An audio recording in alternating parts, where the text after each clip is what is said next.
Hello, welcome to the Divine Feminine Leaders podcast.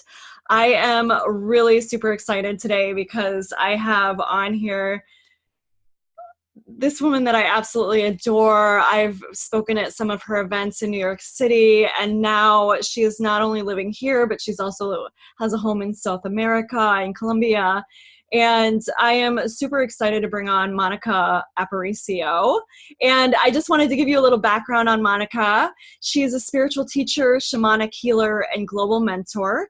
She guides leaders and visionaries to heal at a profound soul level, reclaim their power, and evolve their purpose, passion, and prosperity. She's also the founder of the Earth Wisdom School of the Healing Arts, an advanced practitioner certification and coaching program. Monica Maria has coached alumni of the Institute of Integrative Nutrition with their health coaching businesses, as well as clients around the world.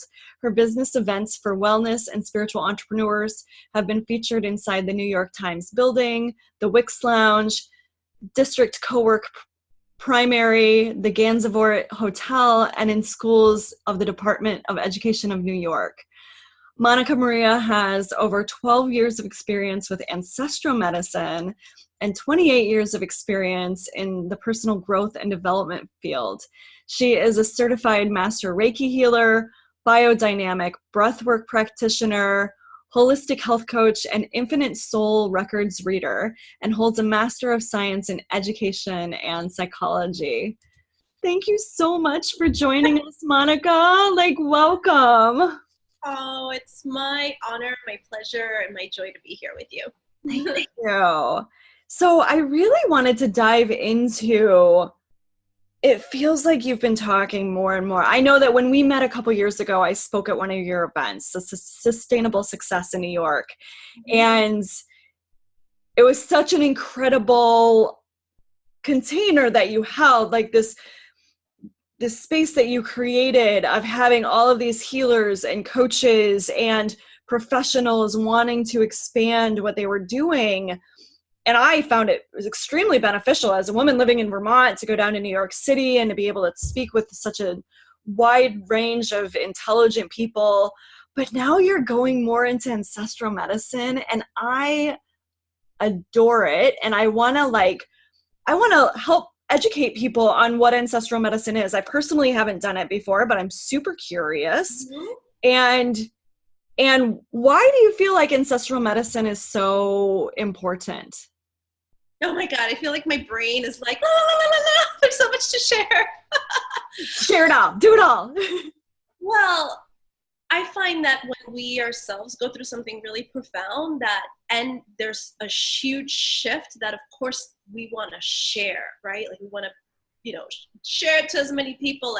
Oh my God, you wouldn't believe what this has done for me, because you want others to also experience similar results, benefits. So that's my personal reason. I can go into details. I've basically been able to heal chronic asthma of 17 years. I've almost died several times running to the ER, and just to not have that anymore be an ailment is such a blessing. And that's a direct cause from doing ancestral healing work and plant medicine, and just a complete lifestyle transformation. I went from being basically homeless to having 2 homes. I'm living in Colombia and living in New York. And again, these are my personal reasons. On a broader scale, why ancestral healing? Why ancestral medicine? I feel that when we understand ancestral medicine and partake of the healing work, that we're actually connecting back to our own ancestry, which helps us to really identify who are we, right? I think that there's a there's an epidemic of disconnection that we're experiencing on a global scale, and it's evident in our systems, right? And on a personal level, we know that we're disconnected when we're dissatisfied, when we're not happy, when we're stuck. We can be content, but we know that there's another level that we want to hit, and yet we're finding that we've plateaued and we're having a difficult time getting over into that next space. So that's an indication of disconnection. So I just find that so much can be like, so I know that's what my brain is like, where do I start? Yeah, I'm like everyone's disconnected, like with that definition of what is connection and what's disconnection, right? And why the ancestral healing is so important. And it's interesting, you and I like found both our way into Stephanie Sinclair's group with the Fit Frequency Fix, and I saw you post, like, she was asking about like what makes up your frequency, like, and you were like ancestry, you know, and I was like, oh yeah, because it's important. So can you speak on that a little bit, like the importance of how ancestry actually is playing a role, whether we're aware of it or not? Yeah, well, so what's beautiful is that we're actually, this work, which just a few years ago was really seen as like, you know, kind of weird, like, you know, when plant medicine just kind of started surfacing into mainstream. And when I speak of plant medicine, there's many different kinds of plants, particularly ayahuasca, right? Like different ceremonies and things, and like, you know, Williamsburg, Brooklyn, and yoga studios, and people were running these ceremonies. But it was still like, it was not something that was socially accepted. But what's beautiful is that now this type of healing work is being supported by science, and in particular epigenetics. So epigenetics is the study of not just the genes, but how genes have interacted with the environment and how that has created patterns of behavior. Down your ancestral your line, back, scientists have discovered that it goes back 14 generations. So something that your great grandparents were experiencing, going through, affects you, and that includes traumas, that includes like so much. It's not just about, you know, your genes and their expression, like their physical expression, but the interaction with the environment. And so that's amazing to me, because when we're thinking of, well, why am I stuck? I'm doing all of the inner work. I have all of the support. It could be something that is really much deeper. It's on an energetic, spiritual, soul level, which is really what I'm helping my clients do, is like getting to the heart of that. Like, where is the stuckness, so we can clear it and then be able to create something new. Well, and create what we really actually want, right? Yeah. Because oftentimes, like, we're only seeking this type of stuff out when we feel like my life's not quite what I'm looking for, right? Yeah, and we all have layers. I mean, for anybody that's listening to this, I'm sure, you know, they've been into personal growth and development, and you know that the more we go excavating, the more we actually find that there's layers and layers, and that's part of the journey of the human experience, is that we're in the process of union, of reconnecting back to our essence and to the source of all that is, of all of creation. You know, we become separated at birth. We're making our way back there. Exactly. So what type of plant medicine do you help people with? Plant medicine? I do. So I myself administer rapé. So rapé, and some people, depending on what culture you're from, there's different pronunciation. Hape. For me, it's rapé. It's spelled rape with like an accent above the E.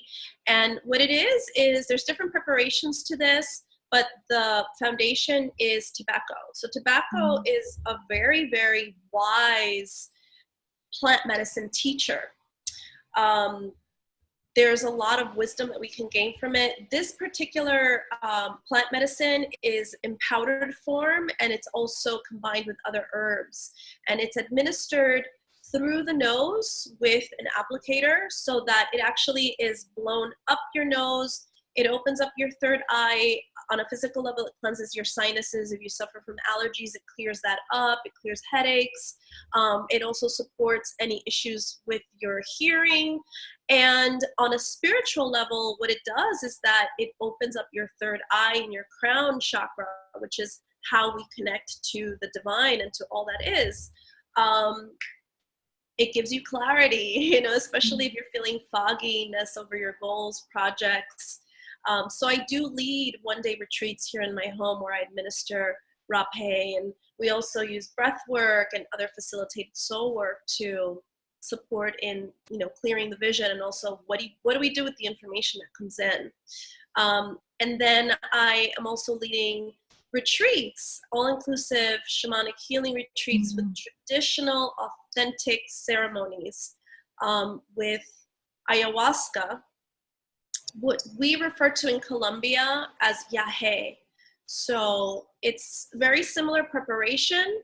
Ayahuasca is more of the female part, the grandmother part of the it's a vine, and yahe is more of the masculine part of the vine. And so I myself don't administer that, but I do lead and facilitate, bring groups over to Armenia, Colombia, to sit with my taita, my shaman there, and support with healing.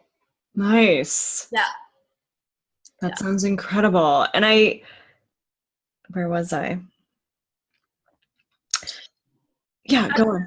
I want to add, so that's like, you know, we have tools, right? As healers, as coaches, as practitioners, as mentors, we have different tools. The plant medicine is one tool.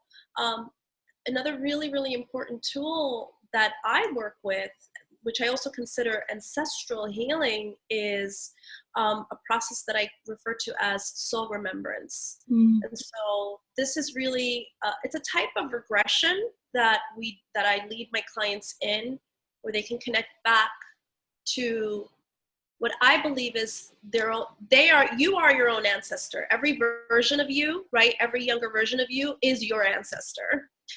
So I help and guide them to connect back to wherever it was that they experienced something that is creating a recurring pattern now. And so helping them get to what I also refer to as the soul root reason, to clear that. Nice. Yeah. That's really important. And I love that you just said it the way that you did, that like every ancestor of ours was a version of us. I just had this own awareness for myself, which was, I think that we've all gone through something traumatic in our life where we kind of felt like there was like a guardian angel in some space, right? And I had this realization this summer that it was me. It was a future version of me coming back to help my 23-year-old self, my 14-year-old self, like whatever age that was going through that trauma, and it seemed unbearable and it seemed whatever. It was actually still me, but I was the one doing that, right? And so I think that it just really feels in line with that ancestry definition that you just did. It's exactly that. Soul remembrance is a process where I do guide you as your higher self to go back and to speak to that younger version of you, so that we can change the pattern, the energetic pattern that is affecting you today. Right. And it's the story too, right? Yeah. Like we get caught in a story of how something happens. And when we can just shift that slightly to see the more empowering version of it. It's not that it didn't happen, and it's not that it didn't affect us, but when we can, maybe I'm just speaking like that's what I see, but I don't know if that's actually what you do, but. That's definitely part of it. For some people though, like I actually did a regression recently too. One was in vitro, in utero, not in vitro, in utero. Like my client was inside of his mother's womb. Sometimes we don't remember what the story is, but we have a body memory of it, right? Like what could have occurred happened before we had reasoning capacity, like the capacity to understand logically what's happening. I also did one recently where it was shortly after her birth, and she was in an incubator. Mm. So again, it's more of like infant, infant stages, things where we don't really understand, we don't know. And there actually isn't even words to express. It's just the feeling, the sensation. Right. Yeah. And that the body is still holding on to that if it wasn't processed the way it needed to be, right? Mm-hmm. Yeah. Being able to go back and process that's really powerful. That's incredible work. So I wanted to talk a little bit about your transformation. Like, you were nearly homeless. Like, I actually remember this. We knew each other at that time. Yeah. And now, I'm sorry? I was homeless. Yeah. Yeah. I mean, I wasn't squatting on the street, but I did not have a roof over my head for a year and a half. You were kind of couch surfing, weren't you? Well, okay, so I have a funny reference to this, and I always say I've had the most luxurious homeless life. I think maybe I slept on a couch twice, 3 times. I was basically like given keys to entire homes. I usually had my own room. I had like my own room at this gorgeous Soho loft with a jacuzzi. And when I traveled to Bali, and I spent some time there because it was, money goes a lot further in Bali Yeah. than it does in New York City. And a woman that I literally just met gave me the keys to her home. So it's amazing, how things work out. So what do you want to know? What can I tell you? Well, I'm even more intrigued because I didn't know that piece of the story. So, but to me, there's this, what comes up for me is that you were embodying this faith that everything was fine, in a sense, even though you were technically homeless. Yeah. You were still like deciding to have an incredible life, right? And we're open to the miracles that abounded. Clearly, if somebody's just giving you the keys to their amazing loft in New York City, right? Like, without expecting anything, like that's incredible. So, and now you've got 2 homes, right? Like, one in New York as well as one in Colombia. And so I'm curious what you can share and about like how you moved through that progression. Mm-hmm. Okay, so I think there were a couple of different defining moments, and one of them that immediately is sticking out and I'm hearing right now is the moment that I remember I put everything in storage. And this was before the worst of it all, right? But I remember that I was really light. All I still had, my cats were still alive at the moment. I was living with a friend, I had my clothes, and I had my cats. And that was all I had, maybe a few crystals, 2 books, that's it. And I had this feeling of lying in bed at night, looking up at the ceiling and just feeling like, wow, I have so little with me. And then I remember feeling, wow, I'm free. Like that feeling of like when there's just this other side of the coin to loss is that you become empty, like you become like a blank slate. So that was one defining moment. Another defining moment was when I had to go and even release more things, like pare down to a smaller, space where I really kind of just like gave away. So about a year's time passed between that moment and the second moment. And this was a little more drastic, or maybe a little more than a year, actually. This was a little more drastic because I had to leave from one day to the next because I found out that the space that I was at had black mold and I was basically dying, like I had to leave. So I gave away pretty much, like I just gave everything away. I was like, I couldn't hold having things, even if it was away. I think it was just the willingness to let go of what was unnecessary. Yeah, it's the being able to detach. Yes. And it's actually easy. Like when my friends are like, hey, I need help to get rid of some stuff, they call me because I'm like, just get rid of it. Just get rid of it. It's easier to get rid of things that are material. It's harder to get rid of things that are, I'm going to say things that you identify with.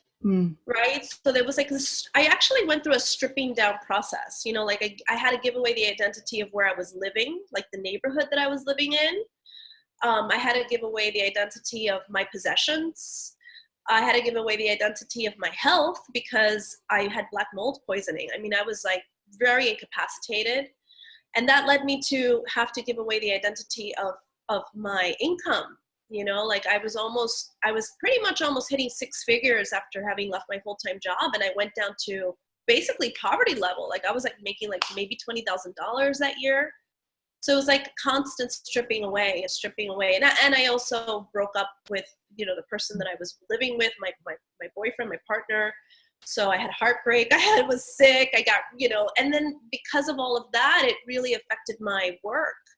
Like I didn't really know what I was doing, what was I offering. I wasn't even at a place to hold that much space for other people. So I think it was just the willingness to just keep releasing, keep letting go. And that stripping away kind of like allowed me to get to like the kernel, like, okay, who are you? You know? Yeah. And I connect right now so much deeply because that's what allowed me, like the biggest tragedy of my life allowed me to really connect to my soul, like my essence, my power, you know, the fact that I wasn't alone, the fact that I actually had so much, but I wasn't really recognizing it. I wasn't really seeing it, right. You know, and I get emotional now because it was the greatest blessing. Right. It was the greatest blessing that could have ever happened to me. So how did I get to go from homeless to two homes? Another defining moment was I was just like, okay, there's something I don't know. So I need help. And I basically decided I'm gonna proclaim, help me. You know, like I remember getting on my knees and was like, help me, God, I do not know what to do.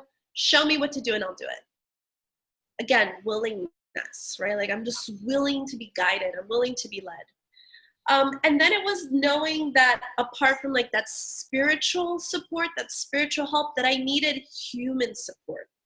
I needed human guidance. So I started looking for someone that would be my mentor.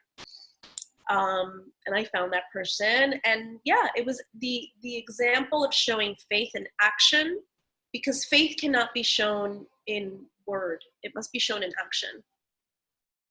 And so that's what I did. I took the little amount of money I had left to my name and invested. And, 2 months later, had my biggest income month ever in my whole career. And that's what started to help me build a new foundation and then choose. You know, I want to have a home here. I want to have a home in Colombia as well. So my mom is there, and I want to really connect with my soul family there and be able to be in that space.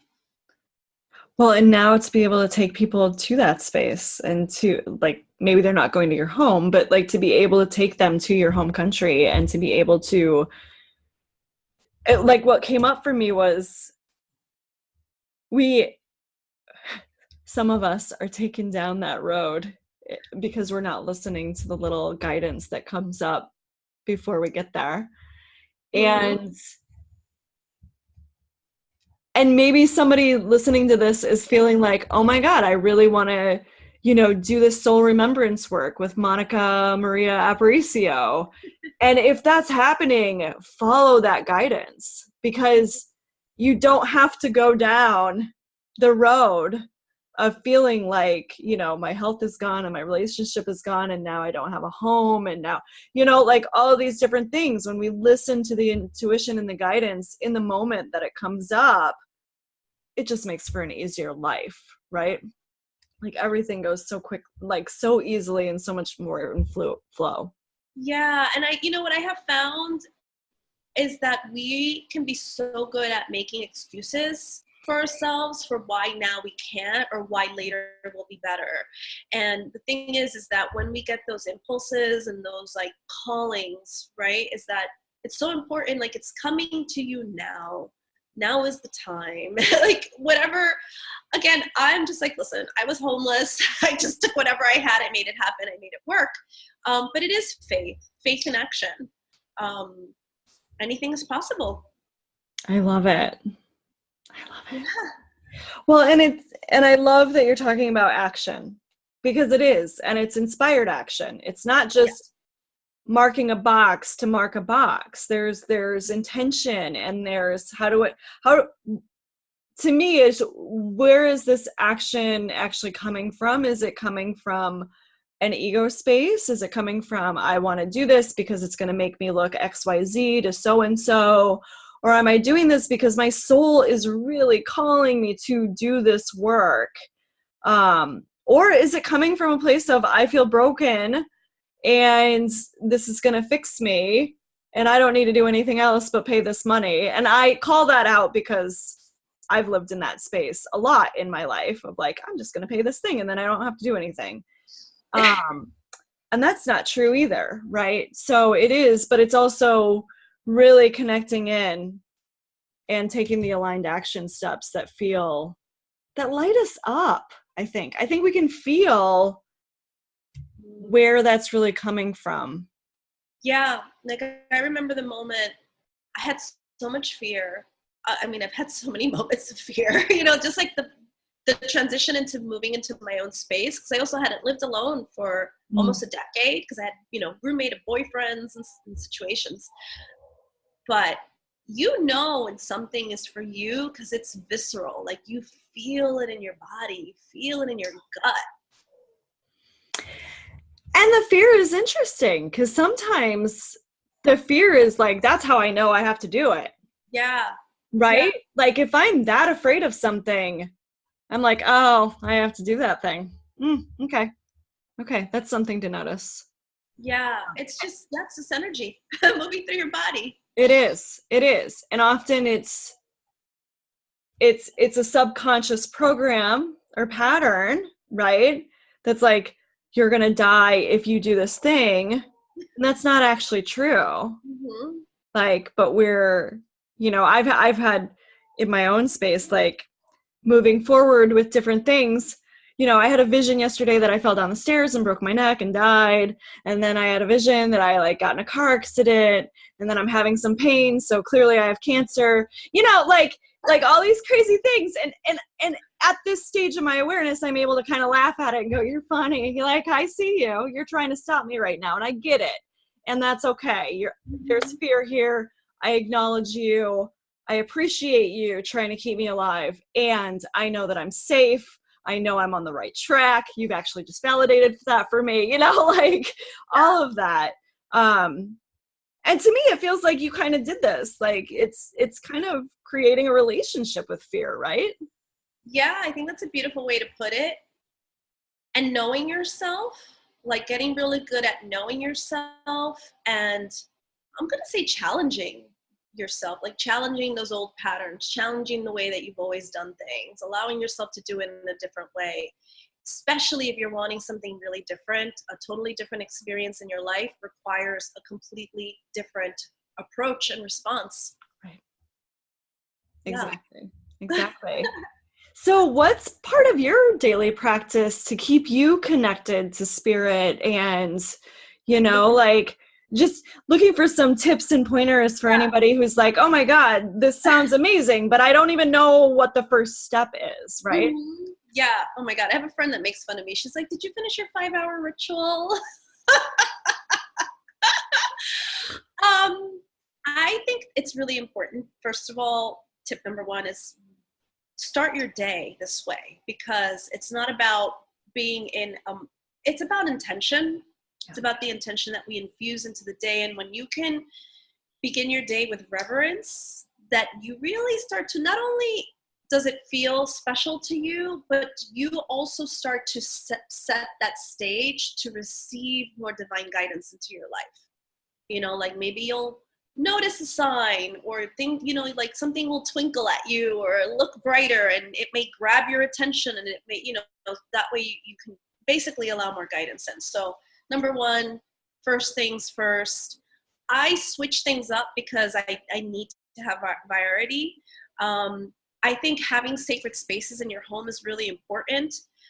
You know, like maybe set up an altar for yourself, or even if it's just a shelf, like a space where you can light a candle, you know, turn on some incense, or just sit there, maybe pull out a card and put it there so you could see it. And it kind of, you know, it's a way for you to just maybe bring that awareness into the day. I do all kinds of things. I don't know how many to give you, but quiet time to sit and breathe. I call in the angel of the day because that's part of my, you know, my practice, my lineage. I like that. I do some, you know, sound healing. I have a Tibetan singing bowl. I do some plant medicine it's not all mornings. Some mornings I do that. And moving, you know, like connecting with your body, I find is really hard when you're a spiritual minded kind of person. You tend to forget you have a body. So basically have some kind of integrative approach where you're tending to your body, you're tending to your spirit, and you're tending to your mind. And more importantly, that whatever you're doing, you feel really connected with the act and with yourself. I love that. I want to circle back to reverence, but before we do that, like, intention is so important. Like, I've noticed in myself, there are days where I'm just going through my yoga practice to just get it done, right? Like, it takes me X number of time, you know, all this time, and I want to get it done before a certain time. And so it is so much better for me if I do it first thing in the morning. It sets the day. It's done. I don't have to worry about it. I've done it. I've done it from a space of, oh, I'm doing this because I'm devoted to doing this. This is my devotion. This is my gratitude. This is my appreciation to the divine. This is my appreciation to the divinity in me. This is like movement of, I'm so grateful for the movement of my body. I'm so grateful that I'm strong, you know, like the health, the vitality that I have. And it's such a different space than if I try to do my yoga at night before bed when I'm just like, God, I'm tired. And do I really have to do this whole thing? And, you know, like it just, so doing things in the morning is, and if we have to get up, and it can just be a 10-minute thing, right? Like, it doesn't need to be hours. I'm not going to talk about how long my practice is because this is my job, right? Like, and I think that, and for you, it's a vocation as well. And it's, but for anyone who's like still working a corporate job and feels called to this type of material, know that you're probably called for more. Like, you're probably called into this type of lifestyle as well. And that's okay. And there is a shedding of the layers that happens. But I wanted to get back to, and there's nothing to be afraid of. I think I was really afraid to shift my identity because what were people going to think? And what does that mean? And people are going to be angry and upset and sad. And I'm going to get backlash and this and that and that, right? But it's actually been the best thing that I've ever done on so many levels. And so I just share all of that because when fear is the only voice that we're hearing, it's a liar. Oh yeah. It's a liar. I'm not going to fall down the stairs and break my neck today.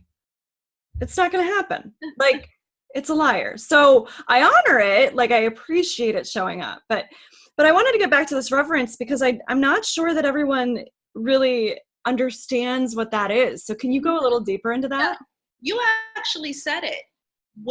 How I do something where I feel that I am devoted to myself, where I'm creating devotion.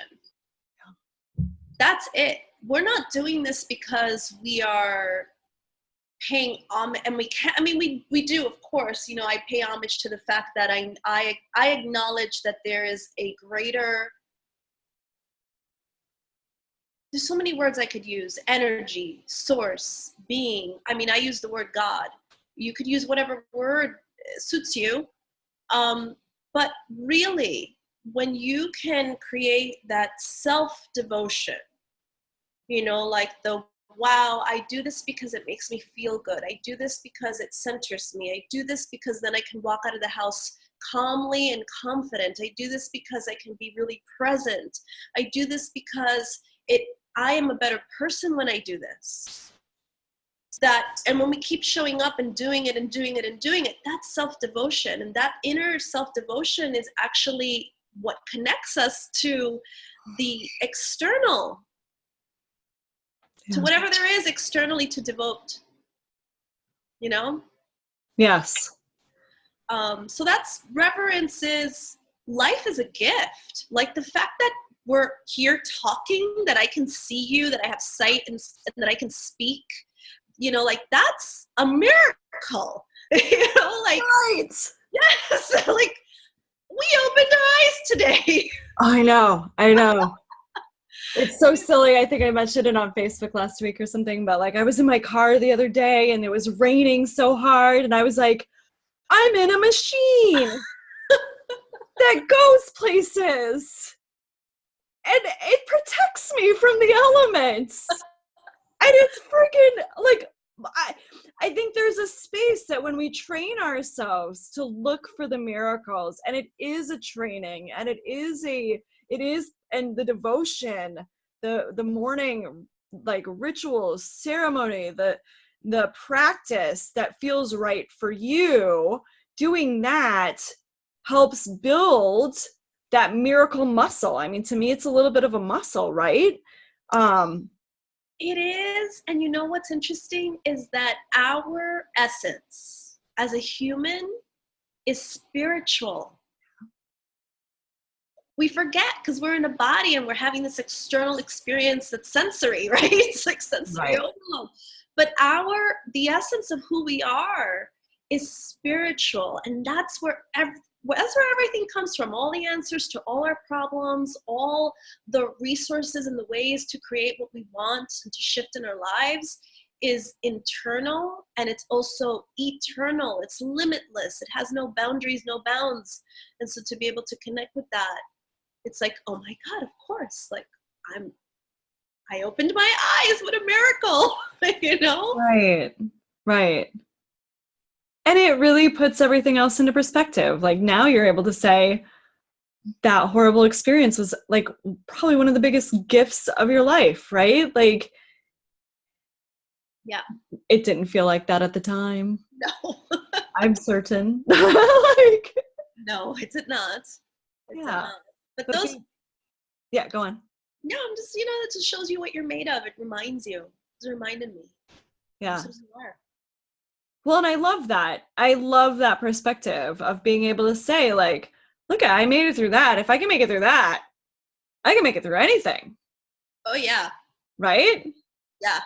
Like, all this stuff is child's play. And I think that's at least a space for me. And it feels similar for you, which is we take this life so seriously sometimes. Yeah. And we think that outcome was going to define you in some way. It was going to,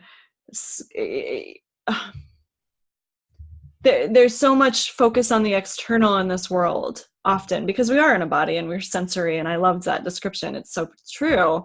But when we really like connect into our own divinity with the divinity that is outside of us and inside of us and all around us all the time, and that connects us to everyone, right? That we are connected to all living creatures. We realize like this is just fun and games. We're just here to experience like what comes up, and we get to like just kind of we're really creating our entire experience, and we get to decide whether that's going to be something that we don't want or something that we do want. So I love the fact that you've had like both of these intense is the word that comes up, like experiences of like, I've had the absolute worst that I never want to do again, and I've had the absolute best, and I have 2 homes now, and I feel amazing, and I'm able to help people on a larger scale, and I love all of that. it's so fun to talk about. I know. Well, and I think it's important to share with people that when we think that the worst is happening, it is often the biggest gift of our lives if we allow it to be. And there is a space of detaching and just being like, all right, what's here for me? Yeah. Yeah. So I love that you did that. It's called mastery. I mean, that's what we're here to do, is just to master, to be the masters of our lives. So what are you mastering now? Oh my God. I am mastering intimate relationship. Mm-hmm. Yeah. How to be in it, how to navigate through it, how to cultivate it, how to have it. That's my next level of mastery. I love it. I Uh-huh. love it. Yeah. Because it feels like you've mastered the business. I mean, yes and no. I recently had a Vedic astrology session, and he was the guy that I did it with, who I loved. He said, you are all about transformation. Your whole life is transformation. You will always be about transformation. I'm like, yeah, that's me. Right. So yeah, even though I have certainly landed, and like, I feel so at home, especially with the plant medicine retreats, and also the Earth Wisdom School is very special because it's such a culmination of everything that basically everything I've learned,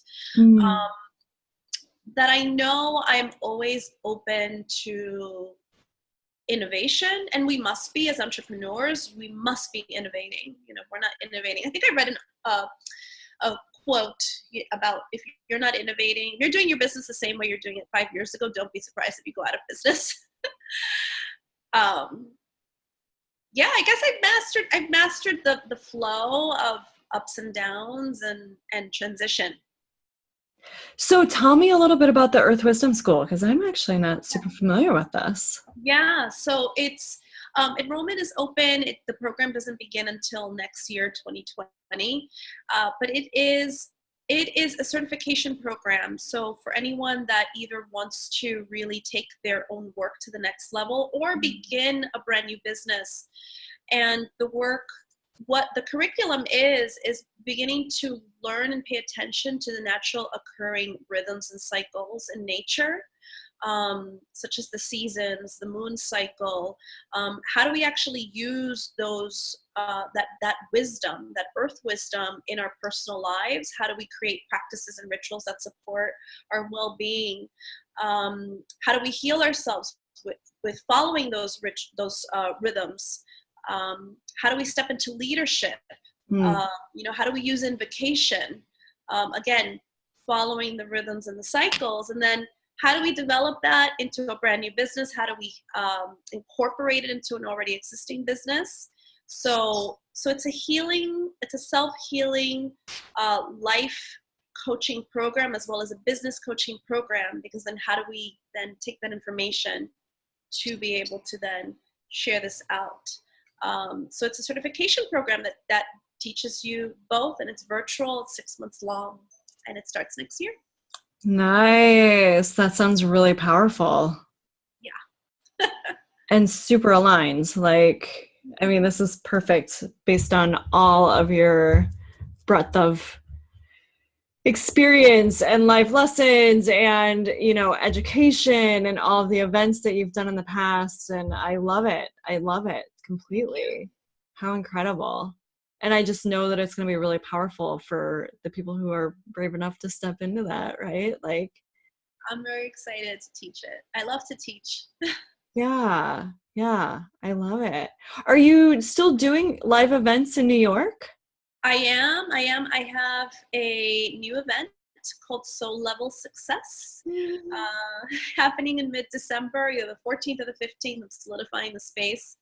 And it's similar to Sustainable Success, where I am. This is for the conscious business community, soulful entrepreneur community. There will be group healings. There will be breakout classrooms. There will be information on how to run a business in an integrative way with consciousness. And there will be a lot of how do we take care of you? How do we create that success from the inside out, right? Because what I have found in this journey is that the more I have come back to myself and to healing and becoming whole, the more successful I am, because I'm a very steady, strong container to hold it and to grow from that space. So that's the next event that's coming up. And then I have other intimate events like the 1-day shamanic retreat at my home with Rape and other things that will pop up here and there. I kind of wait to be inspired. Yeah. Yeah. I love all of that. Thank you for sharing. Thank you so much.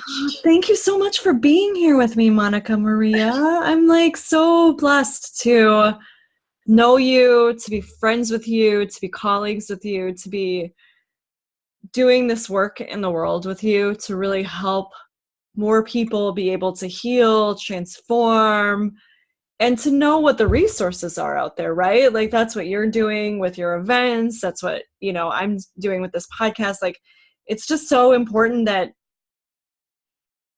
we just all lift each other up and celebrate. Yeah. Thank you, Celeste. It's been an honor and a pleasure also to watch your own transitioning, shifting, growing, expansion. And it's so generous of you to really create the space and the platform so that we can share what we're up to, what we're doing. And I definitely am just very grateful for the friendship, the connection, and just being able to share the wisdom. Thank you. Oh. Well, we're going to drop all the links to Monica Aparicio. Actually, do you want to send out your website really quickly, and then we'll make sure to have it all in the comments? Yeah. So it's Monica right? The middle Maria.com. You can find the info about events, all sorts of things. I'll send you a link so that people can receive a gift, like a download. Oh, great. Tell me about that. What's the download? Yeah, it's called Tapping into the Infinite. And it's a guided breath visualization meditation. So it's an audio. You can do it over and over. And it comes with a strategy sheet because, I'm Virgo and I also like to write things down and plan. Yeah, I love it. So I'll send that's so generous. Thank you so much for the free gift. I'm sure lots of people are going to be inspired to, be able to do that. And it's going to serve them so much. So thank you. I appreciate that. So welcome. I love it. Virtual hug. We're hugging everyone who's watching. Watching or listening, I should say. We're both formats, but thank you so much, Monica Maria. And to all of you listeners, thank you so much for watching, sharing. If this has touched you, if you have a friend who you feel like, oh my God, they really need that work, please share it. Share it with the people that you adore and know could benefit from all of this.